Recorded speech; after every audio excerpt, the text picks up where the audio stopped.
ચૂકી હોય એવી જે ક્રિયાઓ છે એને સાદા ભવિષ્યકાળમાં લખાય. ચલો ઉદાહરણથી સમજીએ. તો પહેલો ઉદાહરણ લઈએ આપણે. હું આવતીકાલે અમદાવાદ જઈશ. બરાબર.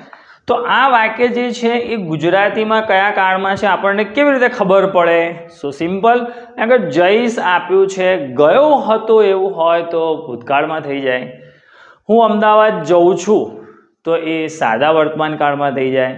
હું અમદાવાદ જઈ રહ્યો છું એવું હોય તો ચાલુ વર્તમાન કાળમાં થાય.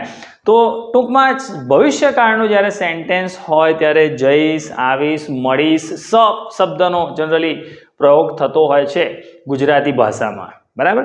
હવે આ જ વસ્તુને આપણે ઇંગ્લિશમાં લખવાની છે, બોલવાની છે, અને ખાસ કરીને સ્પર્ધાત્મક પરીક્ષાઓમાં, કોમ્પિટિટિવ